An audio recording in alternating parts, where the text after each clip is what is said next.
ng salita ng Diyos.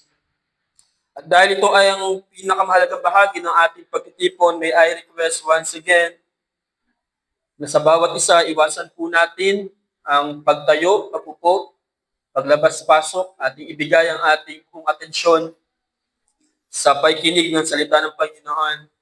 So lahat ng mga Kristiyano sa umagang ito, lahat ngayon ay bad breath. Sabi nga ni Kuya Dan. No, lahat ng mga Kristiyano sa umagang ito, they are bad breath.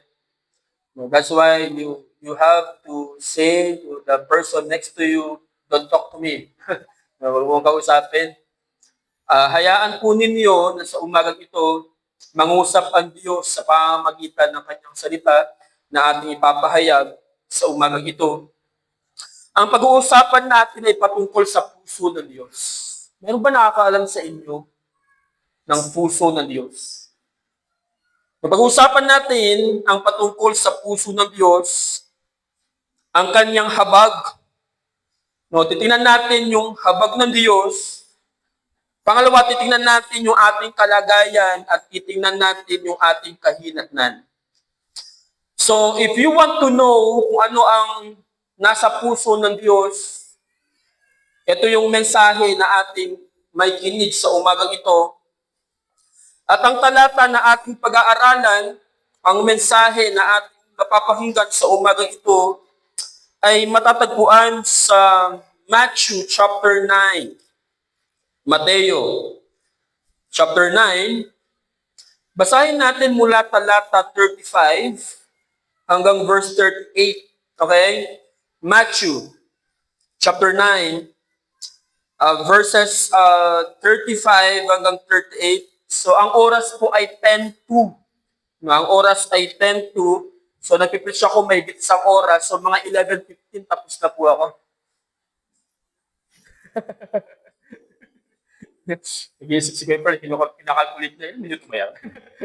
Hindi, joke lang po. Okay, Matthew chapter 9, verses 35 hanggang 38. Ito ang sabi ng Panginoon. Nilibot ni Jesus ang lahat ng mga bayan at nayon doon. Nagtuturo siya sa kanilang mga sinagoga at ipinapangaral ang magandang balita tungkol sa paghahari ng Diyos.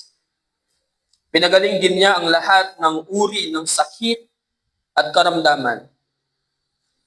Nang makita niya ang napakaraming tao, nahabag siya sa kanila sapagkat sila'y litong-lito at hindi alam ang gagawin, parang mga tupang walang pastol.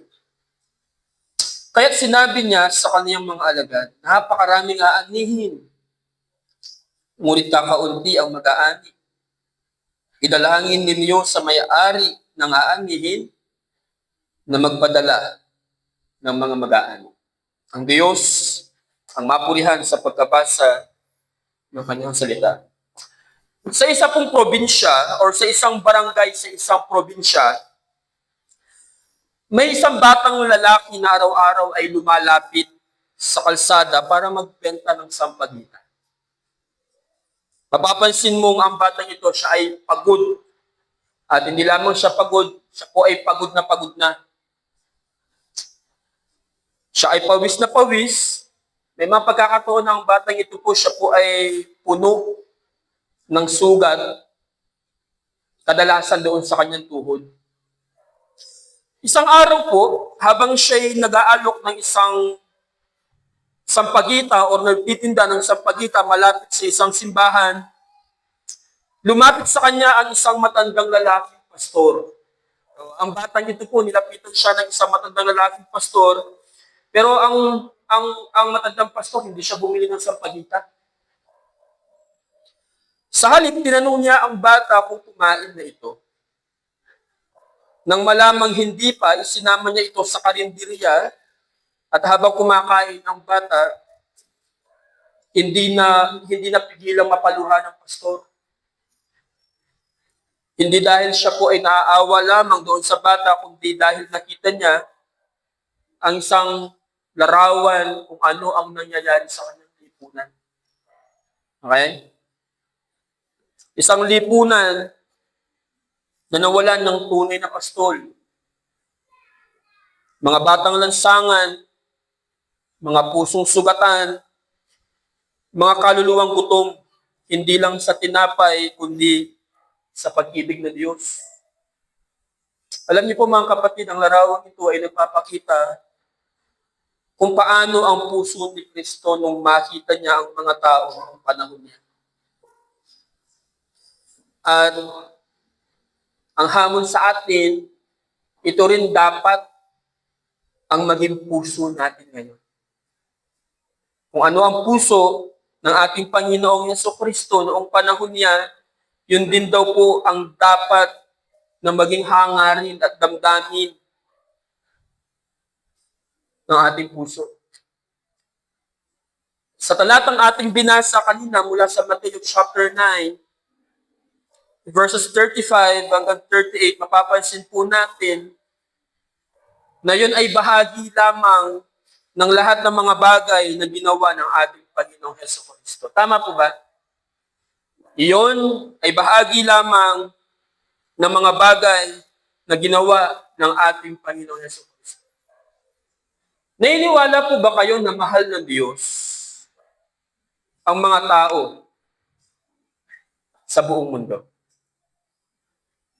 Say amen if you do. Naniniwala po ba kayo na mahal ng Diyos ang lahat ng mga tao sa buong mundo? Amen. Tayo po ay naniniwala, hindi po ba? Pero nais ko pong ipaalam sa inyo na sa loob ng 3 taon na ang ating Panginoong Jesucristo ay naglilingkod ng ministry, siya po ay nagpakita. Actually, ng mga milagro. Tama po ba? Sa pag-aaral po namin sa aklat ni Juan, ang pinakalayunin ni Apostol Juan, bakit niya isinulat at ipinahayag ang napakaraming mga milagro na ginawa ng ating Panginoong Jesucristo ay upang ipakilala na si Jesus ay Diyos. Tama? Upang ipakilala na si Jesus ay Diyos. Pero sa aklat ni Mateo, mapapansin natin na meron siyang ibang approach doon sa pagpapakilala at pagpapakita ng mga milagro ginawa ng ating Panginoong Jesucristo. Ipinapaalam sa atin ni Mateo dito sa Matthew, sa aklat na sa Mateo, yung katotohanan na ang mga milagro ginawa ng ating Panginoong Jesucristo ay pagpapakita ng kung ano ang itinitibok ng puso ng Diyos patungkol sa tao.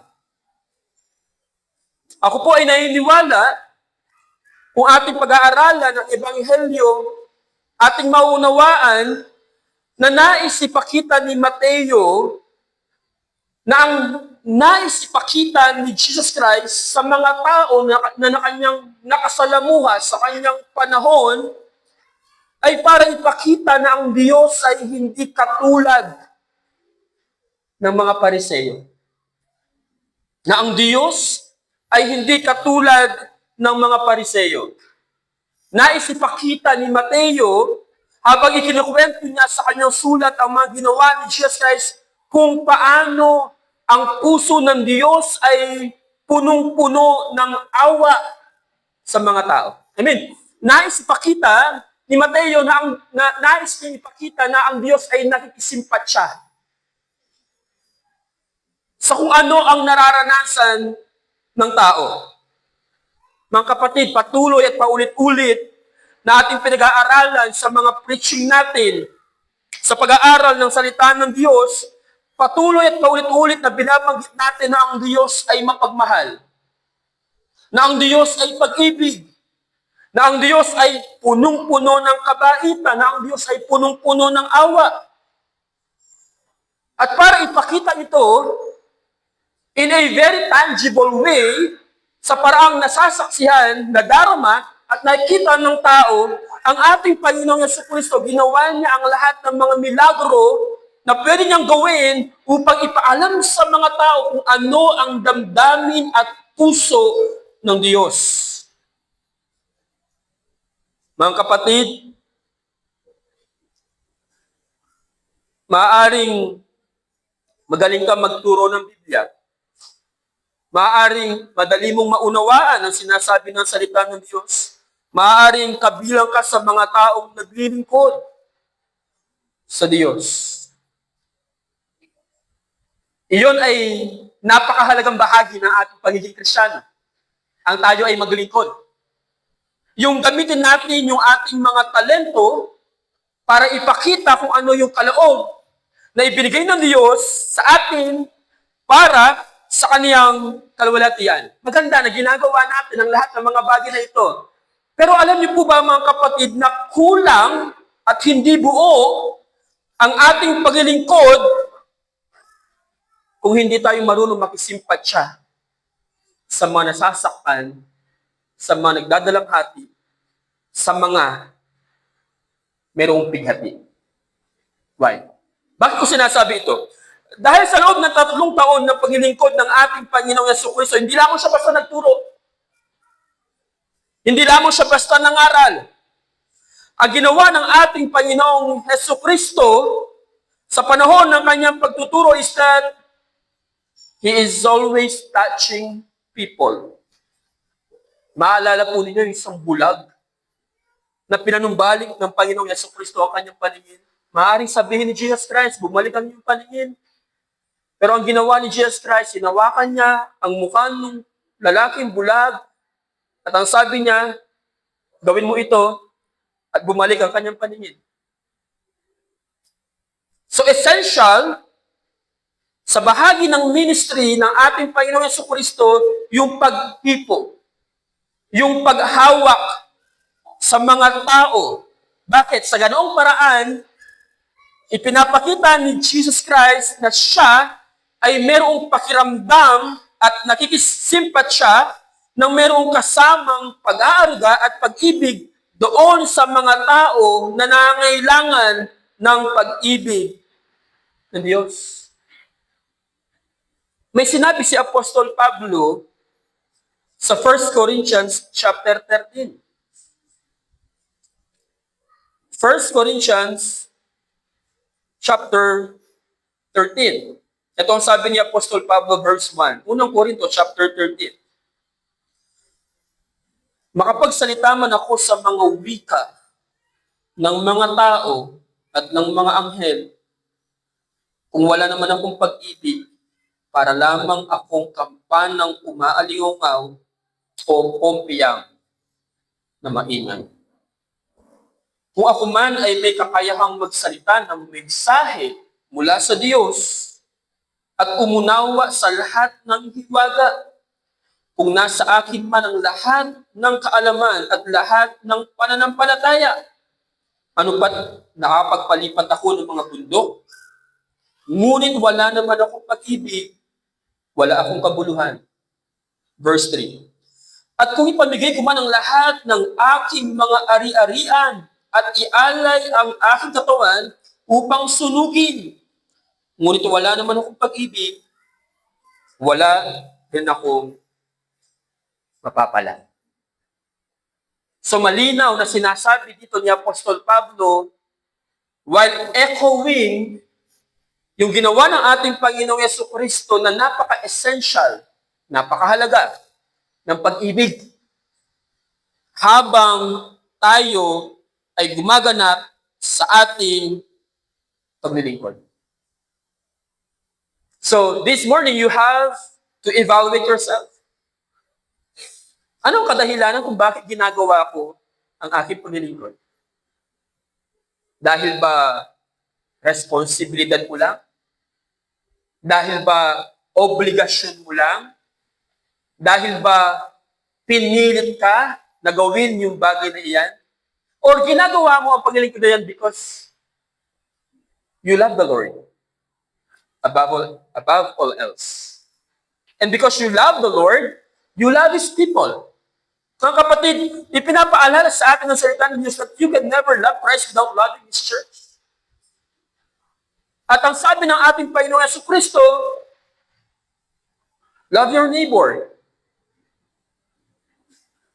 At sinabi rin ng ating Panginoong Jesucristo na ibigin mo maging yung mga taong nagpapahirap sa iyo. In short, sinasabi sa atin ng Panginoong Jesucristo na walang pinipili yung pag-ibig natin.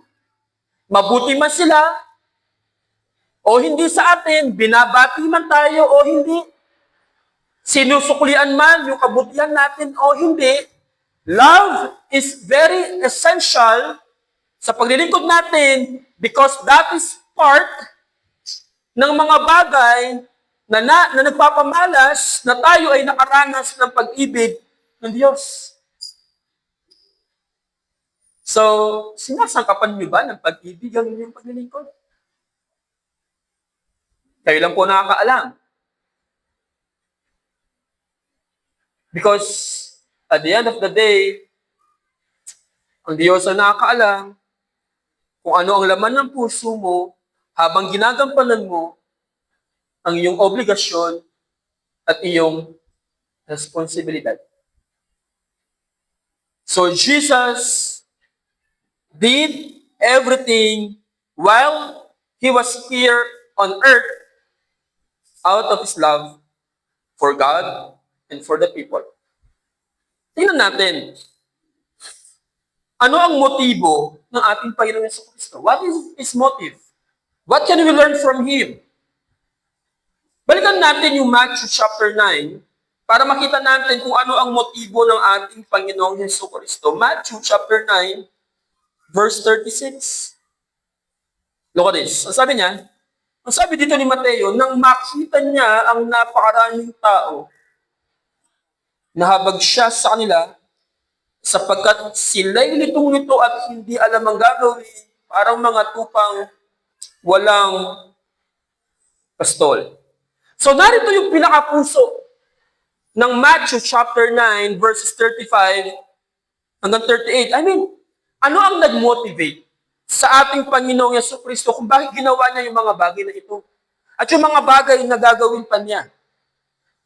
Ano ang kadahilanan kung bakit ang ating Panginoong Jesucristo iniwan niya yung langit at bumaba dito sa lupa? Pwede naman, manatili na lang siya doon sa langit pero hindi niya ginawa. So siya ay nagsakripisyo, namatay doon sa krus ng Kalbaryo para sa mga makasalanang tulad natin. Ang sabi ng Biblia, tayo ay kaaway ng Diyos. Ang sabi ng Biblia, tayo ay kabilang sa anak ng dyablo.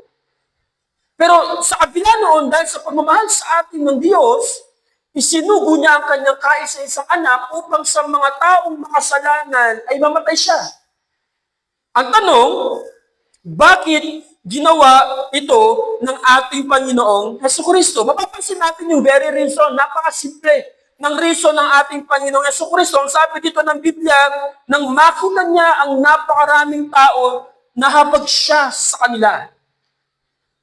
So ang motivation, ang motive ng ating Panginoong Jesucristo kung bakit ginawa niya yung mga bagay ito sa kadahilanang siya po ay nahabag sa mga tao. Siya ay nahabag sa mga tao. Alam niyo kung anong ibig sabihin ng word na nahabag si Jesus Christ? Hindi lamang niya nakita yung mga tao at sabi niya, naaawa ako sa mga tao ito. Hindi ganun ang ginawa ni Jesus Christ. Okay, actually, yung word na habag is nakuha siya from the Latin word, compassion. Yung word na compassion, it means to suffer with. Okay, to suffer with. Ano ibig sabihin nito? Sinasabi po ng Biblia ng ating Panginoong Jesucristo, hindi lamang siya nahabag, kundi ang ginawa ng ating Panginoong Jesucristo, nakisali siya doon sa kadustahan ng mga tao. Nakisimpatya siya. As if ang ating Panginoong Jesucristo ay isang kaibigan na wala kang pera, dumating siya, at namuhay siya na parang wala rin siyang pera. So kung ano yung kahirapan mo, danas din niya. Kung ano yung pakiramdam mo, pakiramdam din ng ating Panginoong Jesucristo. So hindi lamang niya alam yung dahilan kung bakit siya nahabag, kundi alam niya ang pakiramdam kung bakit nahabag ang Diyos sa kanila. Bakit? Kasi He suffered with those people, okay, namigati siya, nasasaktan siya, kasama ng mga taong, ibig sabihin, ramdam niya yung sakit na nararamdaman ng mga tao. Kuha po ba natin? So, naniniwala po ba kayo sa umagang ito, ramdam ng Diyos, ramdam ni Jesus Christ, yung sakit na nararamdaman ninyo? Alam ni Jesus Christ ang feeling kapag lugmok ka na sa problema. Naniniwala ba kayo doon? Why do you believe that? Because ang sabi ng Bible, He suffered with you. Okay? Yun ang reality na mapapansin natin sa sinasabi ng Biblia sa bahaging ito ng ministeryo ng ating Panginoong Jesucristo. At yun ay bahagi ng kanyang kalikasan bilang isang Diyos. Okay, so ang pinakapuso ng motibo ng paglilingkod, pagtuturo at pangangaral, pagpapagaling at mga milagro na ginawa ng ating Panginoong Jesucristo dahil meron siyang pakialam at pagmamalasakit sa mga tao. Meron siyang puso mapagmalasakit. So, huwag niyo kakalimutan yan, no? Na ang ating Panginoong Jesucristo ay merong pusong mapagmalasakit. Maraming mga pagkakataon sa Biblia na mababasa natin kung paano ipinakita ni Jesus Christ sa kanyang pagmamalasakit. Matthew chapter 14 verse 14, Mateo chapter 14 verse 14. Ito ang sabi ni Mateo dito, pagdating ni Jesus sa dalampasigan, nakita niya ang napakaraming taong iyon. Anong sabi niya kasunod? Nahabag siya sa kanila at pinagaling niya ang mga may sakit na dala nila. Talon tayo ng konti. Matthew chapter 15 verse 32. Tinawag ni Jesus ang kanyang mga alagad at sinabi sa kanila, nahahabag ako sa mga taong ito. 3 araw na ngayong kasama natin sila at wala na silang pagkain. Ayokong paalisin sila ng buto, baka sila mahilo sa daan. Matthew chapter 18 verse 27. Matthew 18:27. Naawa sa kanya ang hari at pinatawad siya sa kanyang pagkakautang at pinalaya. Ito ay nagpapakita sa ating Panginoong Jesucristo, sa ating Panginoon Diyos. Ito ay nagpapatunay kung gaano karami ang kasalanan natin sa harapan ng Diyos. Hindi natin kayang bayaran. Hindi natin kayang suklian ang Diyos. Tayo ay magdudusa dahil sa ating mga kasalanan at sa dami ng ating kasalanan, tayo ay mapapahamak sa dagatang apoy ng impyerno. Pero ang sabi ng Biblia, nahabag ang Diyos sa atin. Kaya pinatawad tayo sa ating pagkakautang, pinatawad tayo sa ating mga pagkakasala sa pamamagitan ng pananampalataya sa ating Panginoong Jesucristo. So maraming beses na ipinakita ng ating Panginoong Jesucristo ang kanyang awa bilang pagpapakita kung ano ang kalikasan, kung ano ang karakter ng Diyos. Na ang Diyos ay Ama ay kaparehong maawain ng ating Panginoong Jesucristo. Now, yung word na compassion, madalas inilalarawan siya doon sa ating bowel. Sa mga Hudyo po kasi, yung center of pain ay matatagpuan doon sa bowel. Now, alam niyo yun? Kapag meron kayong problema, parang meron kayong masakit na nararamdaman sa inyong tiyan o sikmura. Tama? Nagre-react yung tiyan natin o kaya sikmura kapag meron tayong problema. At yun ay expression na ginagamit ng mga Hudyo upang ipakita yung kanilang compassion. Para sinasabi nila, I feel it with my bowel kung ano yung nararamdaman. Kaya parang expression na I feel it with all my heart kung ano ang nararamdaman mo. Sa mga Hudyo, ginagamit nila yung bowel because they believe na yung center of emotion na nakakadama ng sakit is our bowel. Kaya nga sa atin, di ba? Kapag meron tayong sakit, o kaya yung mga kamag-anak natin, meron malang sakit, abala ka sa ano, hindi ka makakain kahit meron kang pain dito. See? And that is the word compassion na ipinapakita sa atin ng ating Panginoong Jesucristo. Marami sa atin dumadaan sa napakarami mga problema. Kabilaan, mga aksidente na naririnig natin, sa iba't ibang mga lugar, sa kasalukuyan, ang ating bansa ay dumadaan sa isang bagyo. Tayo ay nakakabalita ng mga patayan, etc., etc. And sometimes even in our family, mayroong mga karamdaman. At sa mga ganoong mga pagkakataon, we get sick in our stomach. Meron tayong nararamdamang sakit dito sa ating stomach. And that is compassion na sinasabi, ng expression na sinasabi ng mga Hudyo. Okay? So, yun yung isang bagay na dapat natin maunawaan doon sa bahagi ng pagtuturo ng ating Panginoon. But listen, sa totoo lang, naniniwala ba talaga tayo na mayroong pakialam ang Diyos?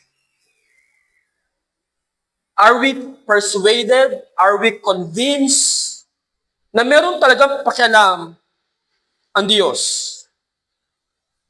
Na ang Diyos kaya niyang kalingain tayo higit pa doon sa kayang gawin ng tao. Naniniwala ba kayo doon?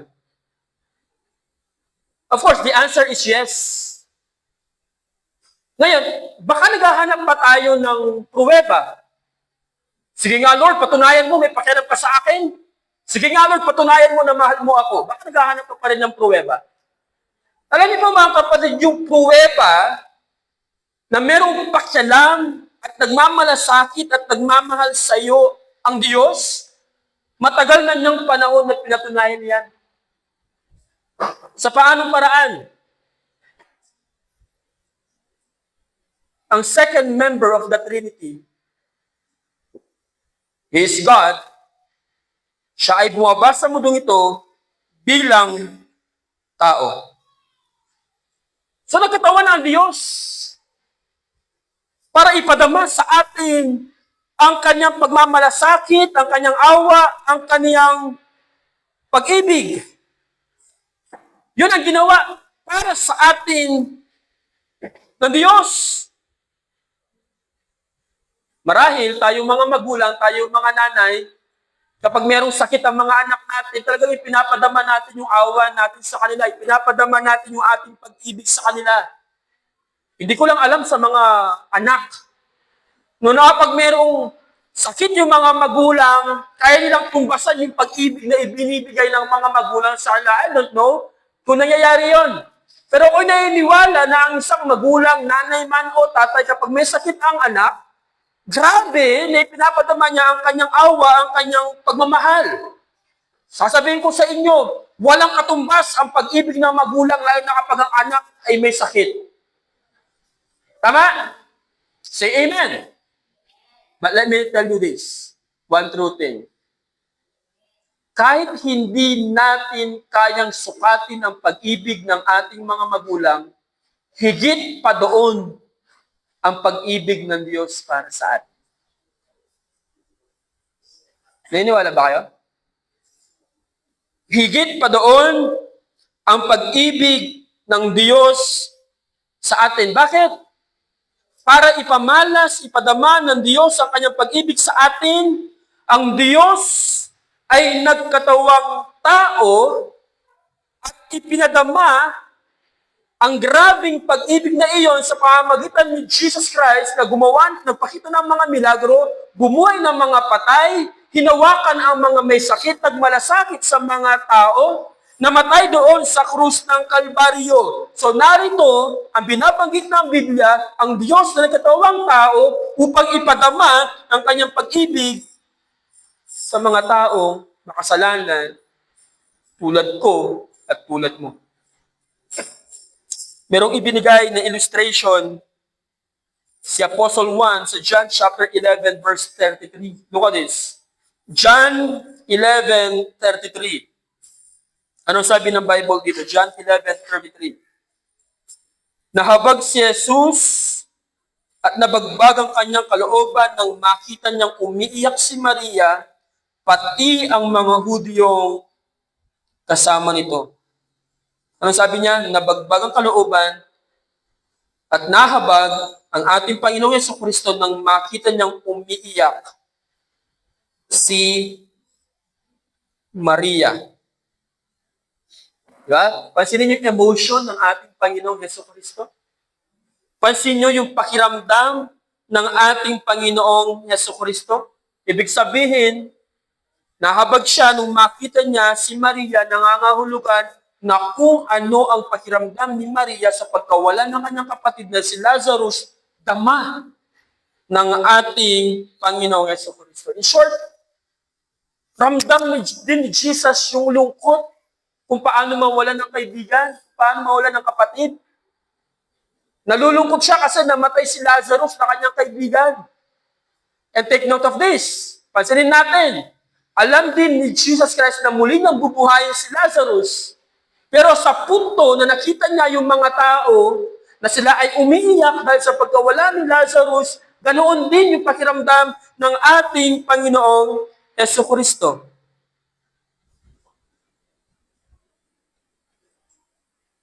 Bakit ganoon ang pakiramdam ni Jesus? Diba? Dahil dama ni Jesus Christ kung ano ang pakiramdam ng isang tao na mawalan ng mahal sa buhay at kung paano binubuhat ng taong namatayan ang sakit na iyon. Tama? Lahat naman tayo dito naranasan natin mamatayan, hindi po ba? Sabihin nyo, naka-move on na kayo. Pero in reality, kapag maaalala ninyo yung mahal ninyo sa buhay, meron pa rin lungkot na bumabalik sa inyo. Tama, yung forever memories and pain na nadadama mo kapag naaalala mo yung mahal mo sa buhay na nawala, nandoon pa rin. And same with our Lord Jesus Christ, He understands and He knows and He feels the pain kung paano mawalan ng mahal sa buhay. Tingnan niyo, verse 35. Okay? Tumangis si Jesus. Kapag binasa mo sa Griego yung tumangis si Jesus, ang mababasa mo, He burst into tears. No? Yung expression na ginagamit natin sa pag-iyak, nasasabihin natin, sa iyong pag-iyak, nakaipon ka na ng isang timba ng luha. Na hindi lang basta lumuha si Jesus dahil sa pagkamatay ni Lazarus. Umagulgol siya. Umiyak siya ng todo dahil sa pagkamatay ni Lazarus. And in verse 38, muling nabagbag ang kalooban ni Jesus. Pagdating sa libingan, ang pinaglibingan kay Lazarus ay isang yungit na tatakpan ng malaking bato. Okay? So, mapapansin natin, by nature, na mga talatang ating binabasa ng ating Panginoong Jesucristo, He is very sympathetic sa mga taong nakakaranas ng pigati, ng hirap sa mga tao. Why? Alam niyo po, sabi ng aklat ni Pedro, nais ng Diyos na ang lahat ay magsisi at ayaw niya na mayroong mapahamak. Alam niyo po, ang Diyos, bagamat alam niya kung gaano katalamak ang kasalanan ng tao, hindi niya kinakatuwa ang kamatayan ng makasalanan. Ikinalulungkot ng Diyos ang kamatayan ng makasalanan. So mapapansin natin yung grabing awa at pag-ibig ng Diyos sa mga tao. Pero ito yung hamon sa atin.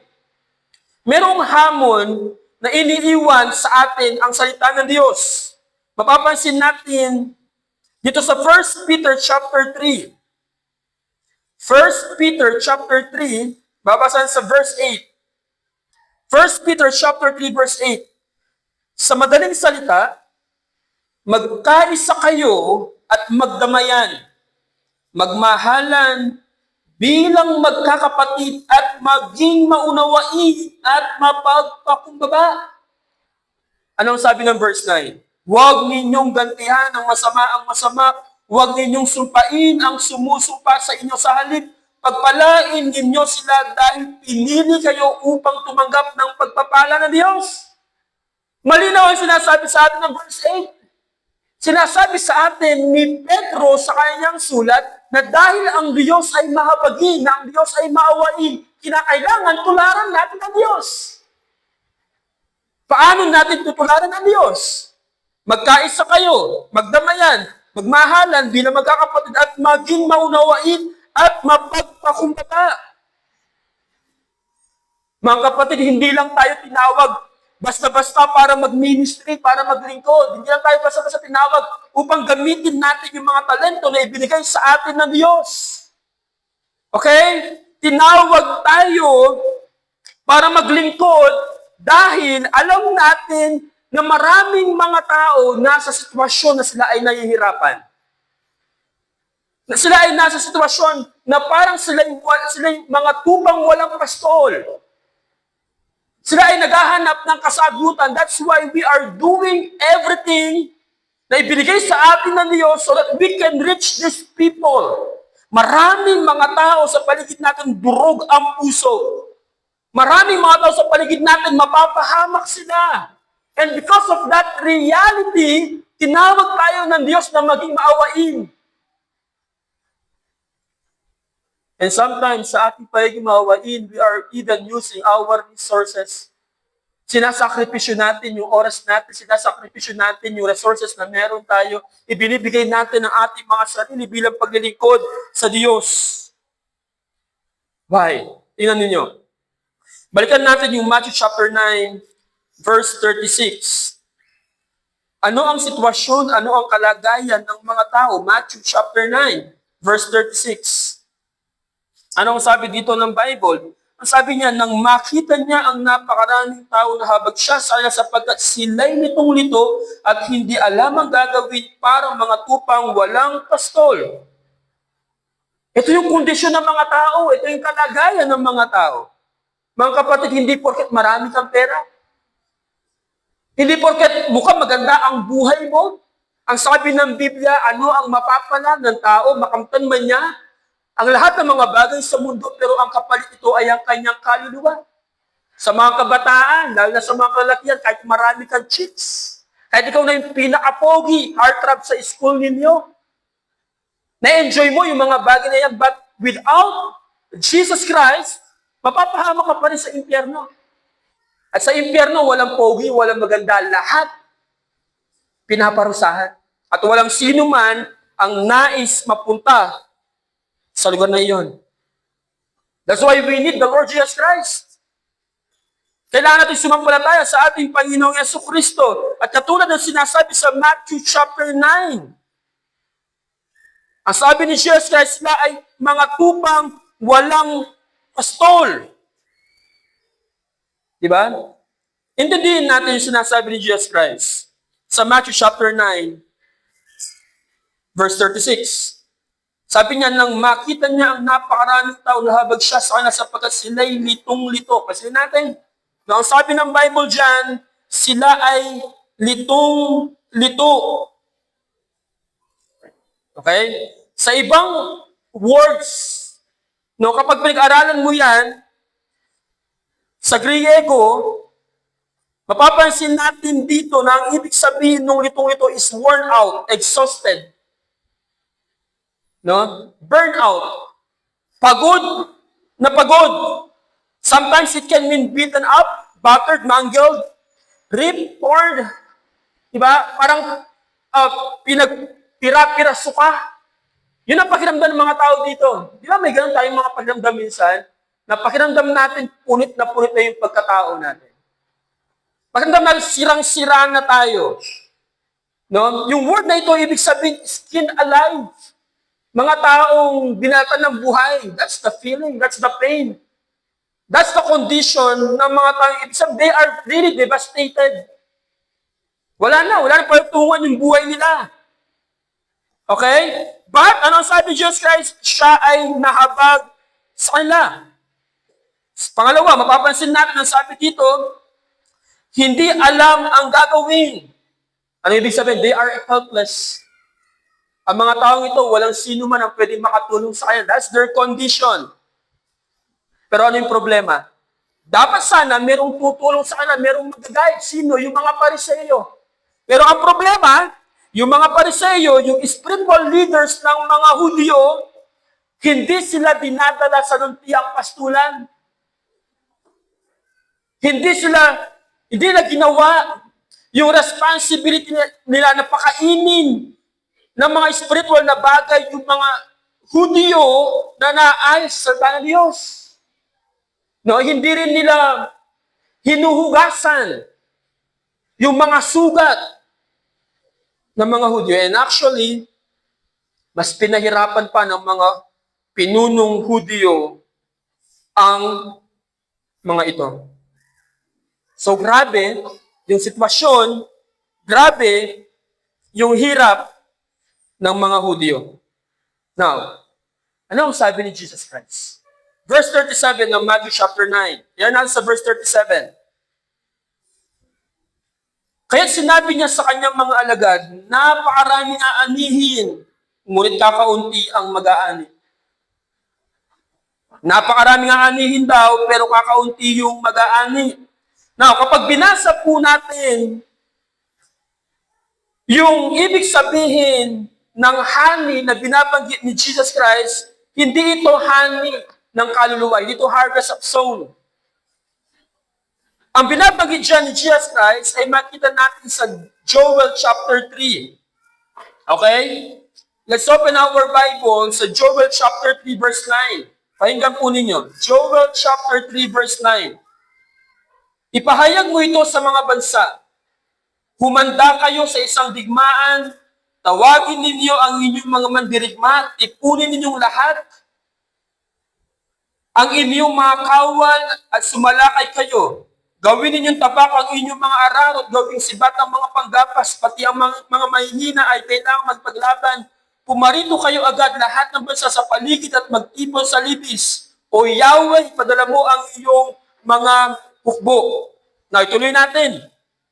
Kapag itinuloy natin ang pagbabasa dito sa verse 20 and 21 ng Joel chapter 3, ang sabi dito, ipaghihiganti ko ang lahat ng nasawi, paparusahan ko ang sino mang nagkasala, ang Judah ng Jerusalem ay pananahanan magpakailaman at ako ay mantli sa bundok ng Zion. At sinasabi dito ng Panginoon sa Matthew chapter 9 ay patungkol doon sa kahatulan.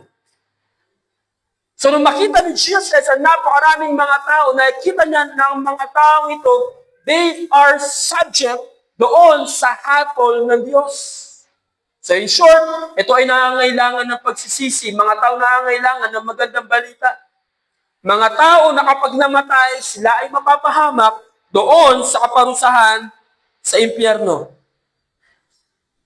Yun ang sinasabi ng Joel chapter 3. Kapag binasa natin yung reference na ito ng Matthew chapter 9 verse 37. Judgment, kahatulan ang binabanggit ng Panginoon. So hindi nakita ng Diyos kung ano yung kailang sitwasyon o problema sa kasalukuyan. Ang nakita ni Jesus Christ ng mga taong mapapahamak sa impyerno. Ang nakita ni Jesus Christ ng mga taong mapapahamak sa impyerno. Mga kapatid, kapag lumalabas tayo ng simbahan, kapag nagpupunta tayo sa school, kapag magtatrabaho tayo, ano ang nakikita natin? Meron ka bang paningin katulad ni Jesus na ang nakikita mo every time that you are outside, kung saan ka komportable, ang nakikita mo mga tao mapapahamak sa impyerno? Marahil kamag-anak mo yan, kaibigan, kakilala, kapitbahay. Na kapag nakikita mo siya, nakikita mo isang tao mapapahamak, kahatulan ng Diyos sa impyerno. Now, ano sabi ni Jesus Christ? Sa verse 37 ng Matthew chapter 9, bago tayo magtapos, ang sabi ng Matthew chapter 9, kaya sinabi niya sa kanyang mga alagad, napakaraming aanihin, ngunit kakaunti ang mag-aani. Okay, ang ating Panginoong Yesu Kristo, napakaraming niyang nakita ang mga tao na mapapahamak. Pero ito yung mapapansin natin. Ipinapakita ni Jesus Christ ang isang katotohanan na bagamat siya ay Diyos na nagkatawang tao, nung makita niya yung dami ng mga tao na mapapahamak, sabi niya, hindi ko kaya mag-isa to.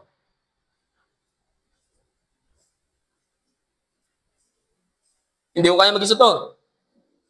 Kakaunti yung mga gapas, kakaunti yung mga gawa, ang sabi ng ating Panginoon Jesucristo. Bakit? Bahagi ng pamamaraan ng ating Panginoong Jesucristo is that He will involve His disciples.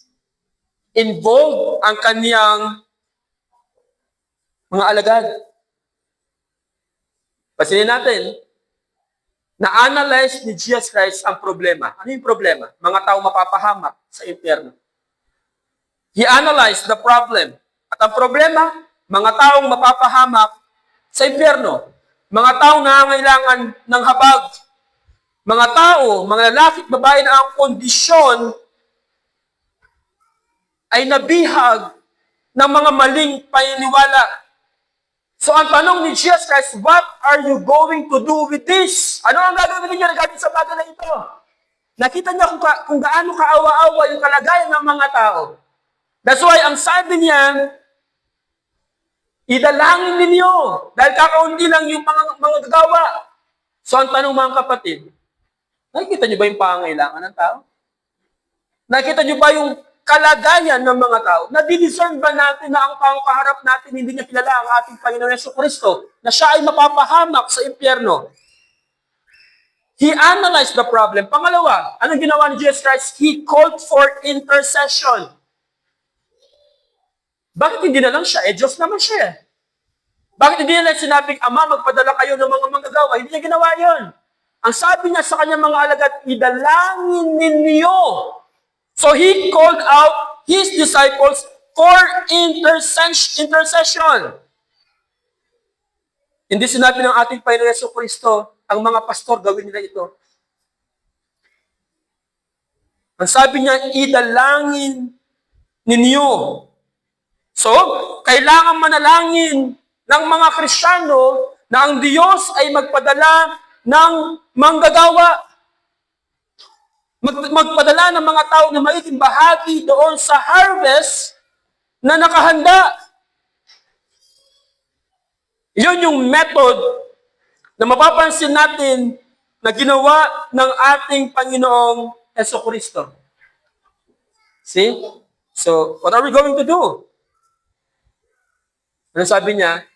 Na yung may-ari ng ubasan ay magpadala ng manggagawa. Mga kapatid, ito yung reality. Ang sabi ni Jesus Christ, malapad ang daan patungo sa kapahamakan at dinaraan ito ng maraming tao, maraming nakakasumpong ito. Ang daan patungo sa buhay na walang hanggan ay makipot at kakaunti lamang ang nagdaraan dito. So mas marami ang napapahamak kaysa doon sa mga naliligtas.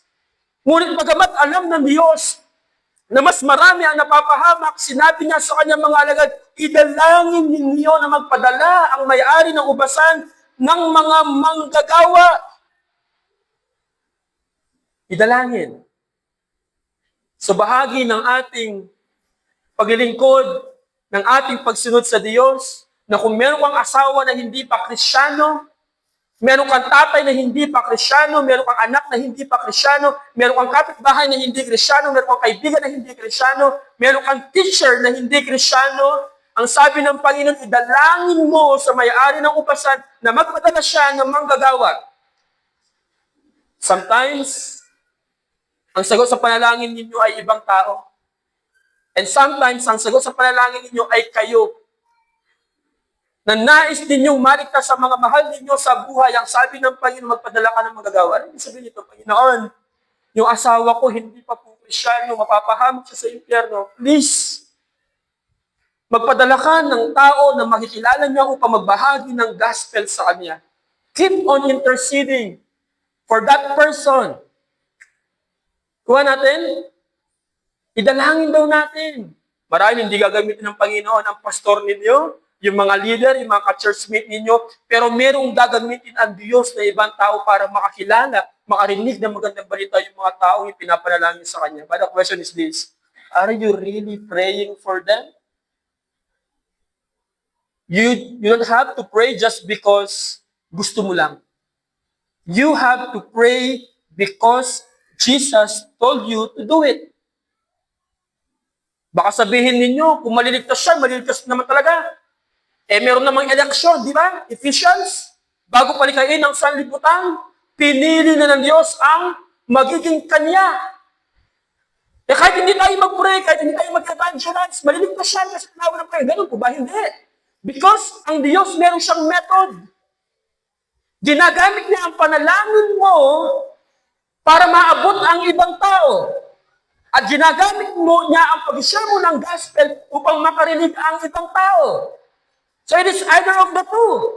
Or both of these two. Maaaring ikaw ang gamitin ng Panginoon para ka sa kaligtasan ng ibang tao o gagamit ang Diyos ng ibang tao para maligtas ang mga mahal mo sa buhay, ang mga kaibigan mo.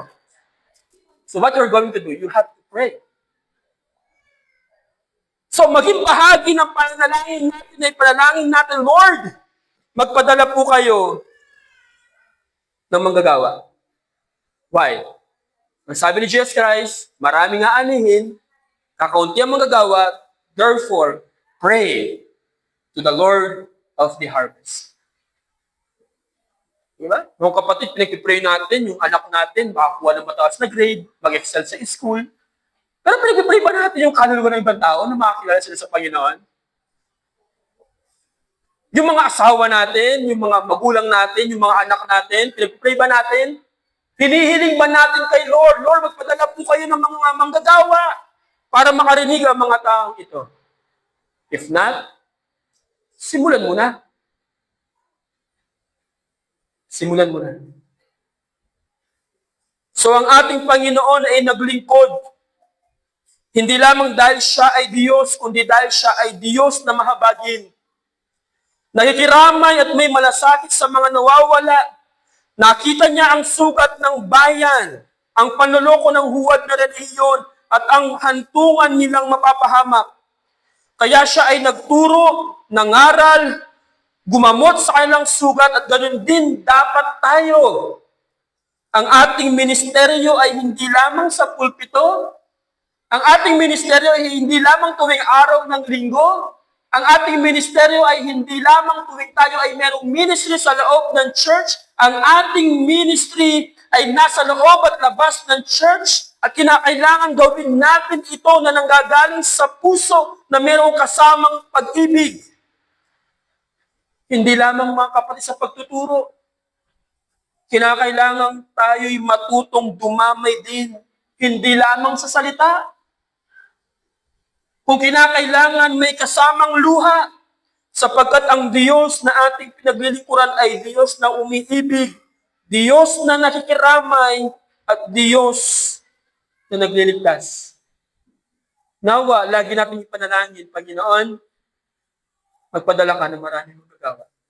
At isama mo ako sa mga manggagawang iyon.